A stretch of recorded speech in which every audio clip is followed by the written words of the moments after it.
पंजाब से इस वक्त की सबसे बड़ी और एक चौंकाने वाली खबर सामने आ रही है। पंजाब को नशे के दलदल में धकेलने वाले एक बहुत बड़े इंटरनेशनल सिंडिकेट का पर्दाफाश हुआ है। अमृतसर कमिश्नरेट पुलिस ने एक ऐसी कामयाबी हासिल की है जिसने सीधे दुबई में बैठे ड्रग माफियाओं की कमर तोड़ दी है। पुलिस ने एक दो नहीं बल्कि पूरे 30 किलो से ज्यादा हेरोइन बरामद की है। और इस खेप की अंतर्राष्ट्रीय बाजार में कीमत सुनकर आपके होश उड़ जाएंगे। पूरे 300 करोड़ रुपए। जी हाँ, 300 करोड़ का जहर पंजाब की रगों में घोलने की तैयारी थी, जिसे एक खाकी ने नाकाम कर दिया। इस महा ऑपरेशन में 6 शातिर तस्करों को दबोचा गया।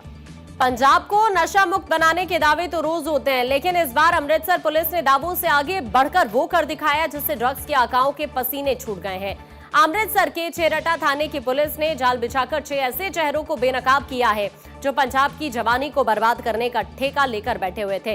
इनके पास से पुलिस ने 30.045 किलोग्राम शुद्ध हेरोइन बरामद की है। ये कोई छोटी मोटी तस्करी नहीं थी, बल्कि पंजाब में नशा सप्लाई करने वाली एक बहुत बड़ी चेन थी जिसका सीधा नाता समंदर पार से जुड़ा हुआ था। और अब पुलिस की गिरफ्त में आए इन 6 गुर्गों ने जो उगला है उसने सुरक्षा एजेंसियों के कान खड़े कर दिए। शुरुआती पूछताछ में पता चला कि इस पूरे खेल का असली रिमोट कंट्रोल पंजाब में नहीं बल्कि दुबई में बैठा है। जी हाँ, दुबई में बैठा एक बड़ा ड्रग स्मगलर वहां से बैठकर इस पूरे नेटवर्क को ऑपरेट कर रहा है। उसका तरीका बेहद शातिर था। दुबई से बैठकर वो निर्देश देता था कि हेरोइन की खेप कहां पर पहुंचनी है और इसके बाद पंजाब में मौजूद ये 6 आरोपी तय ठिकानों से ड्रग्स की डिलीवरी लेते थे। डिलीवरी मिलने के बाद इसे पंजाब के अलग अलग जिलों में छोटे छोटे तस्करों या फिर युवाओं तक पहुंचाया जाता था। यानी हुक्म दुबई से आता था और तबाही का सामान पंजाब की सड़कों पर बिकता था। अब सवाल यह है कि इतने बड़े काले कारोबार का पैसा आता जाता कैसे था। 300 करोड़ की इस डील के पीछे पैसों का जो लेन देन है उसके लिए हवाला नेटवर्क का इस्तेमाल किए जाने की तगड़ी आशंका है। पुलिस अब इस बात की गहराई से जांच कर रही है कि ड्रग्स बेचकर कमाया गया पैसा किस रास्ते से दुबई जा रहा था और इस सिंडिकेट को फाइनेंशियली कौन सपोर्ट कर रहा था।